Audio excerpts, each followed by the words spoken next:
Have you ever felt like someone was watching you while you were strolling through the mall? That feeling is probably just your imagination.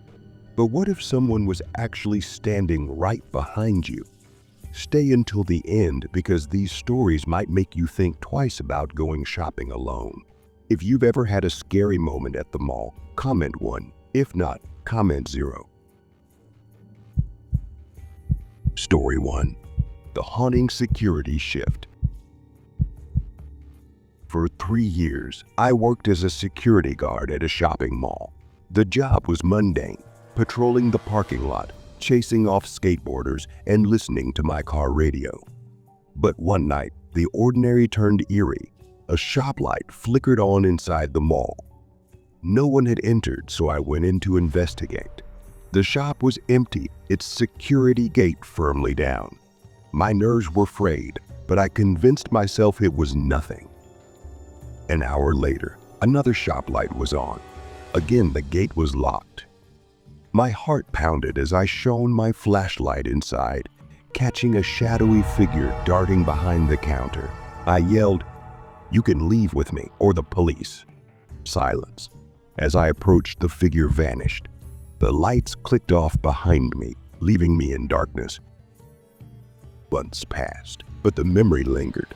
On a freezing winter night, I heard a toilet flush in an empty bathroom. I checked the stalls, all empty. I sat down, my hands trembling when I noticed a pair of shoes in the next stall. Slowly, I looked up. A tall, gaunt man peered over the stall, his eyes hollow and cold. I froze in terror. Then he disappeared. I kicked open the stall door, finding only the shoes. My heart raced. From that night on, I never felt alone in that mall again. Story 2. The Abandoned Mall Encounter. Jake and I were thrill seekers, and the abandoned Rolling Acres Mall in Akron, Ohio, was our latest adventure. We snuck in around midnight, the darkness swallowing our flashlight beams. The air was thick with dust, and we heard a loud bang from the upper level. My pulse quickened, and we moved away from the sound. Another bang, closer this time. We turned off our flashlights, trying to navigate the pitch-black corridors. I heard a muffled call and followed, thinking it was Jake. My hands reached out, touching fabric, not Jake's. I flicked on my flashlight and screamed. A tall man in a beanie and mask gripped me tightly. Panic surged through me as he put me in a headlock, dragging me backward. Out of the darkness, Jake appeared, landing a punch that freed me. We ran, our footsteps echoing through the deserted mall. We didn't stop until we were back in the car, breathing heavily. As we sped away, the image of that masked man haunted me. Jake had saved my life, but I couldn't shake the feeling that something malevolent lurked in that mall. Story 3. The Night Shift Terror. Working the night shift at a 24/7 general store in a South Carolina mall was usually uneventful. One night, through the gate separating the store from the mall, I saw a man. He was shaking the gate and staring at the ceiling. His dirty plaid shirt and baggy jeans stood out. I approached, asking if he needed help, but he ignored me, his eyes vacant. Later, the back door slid open. A customer stood at the end of an aisle looking up. I bent down to put away my broom, feeling uneasy. When I stood up, my heart nearly stopped. The man from earlier was there, shirtless now, with a wide, unknown eyes bore into mine, a twisted grin on his face. He stammered, "Get out, or I'll call the cops." He didn't flinch. I ran to the back room, locking the door, my hands shaking. I called my manager repeatedly, but there was no answer. After several agonizing minutes, I peeked out. The man was gone, leaving only a chilling emptiness. I reported the incident, showing the security footage to my manager. The fear stayed with me, his haunting smile etched into my memory. I quit within a month, unable to shake the feeling of being watched, haunted by those empty eyes. Story 4. The Ghostly Footsteps.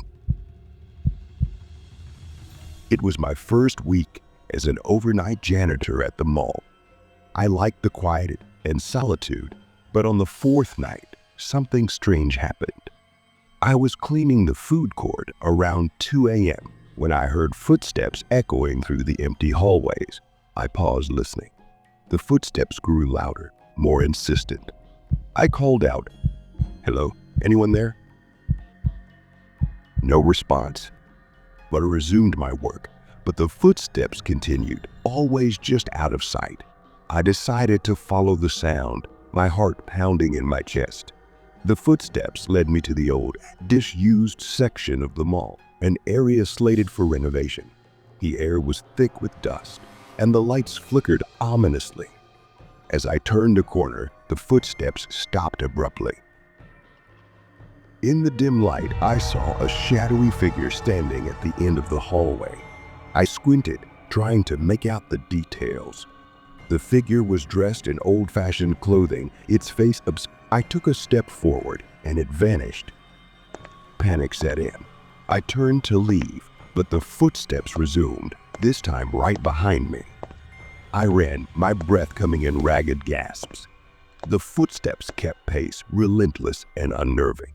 I burst into the main section of the mall, the lights blazing bright. The footsteps stopped.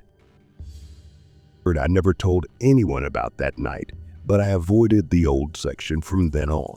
Some nights, I could still hear the ghostly footsteps, a chilling reminder that I was never truly alone in that mall.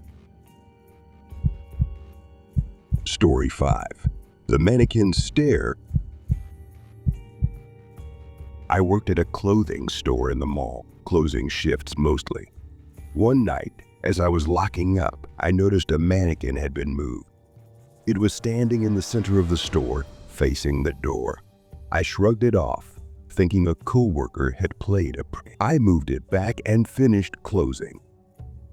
The next night, the mannequin was in the same spot again. This time, its head was turned slightly, as if watching me. A shiver ran down my spine. I moved it back, double-checking the doors and windows. Everything was locked. On the third night, I stayed late to finish some paperwork.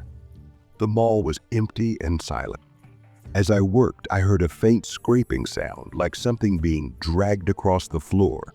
I looked up, and the mannequin was right behind the counter, its glassy eyes fixed on me.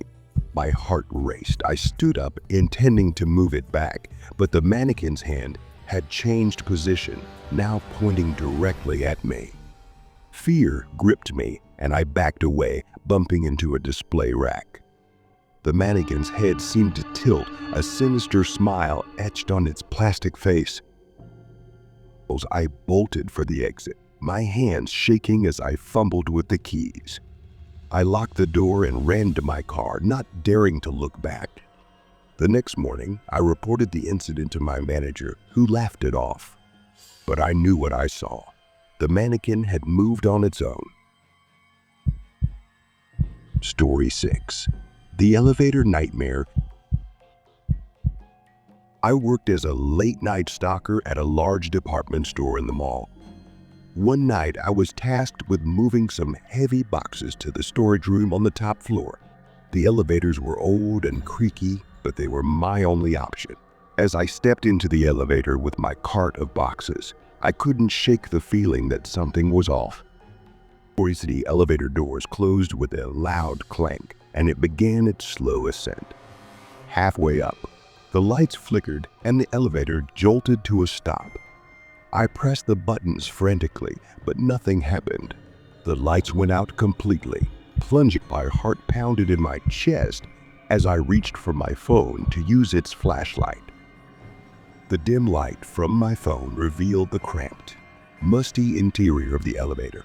I tried the emergency button, but there was no response. I was trapped.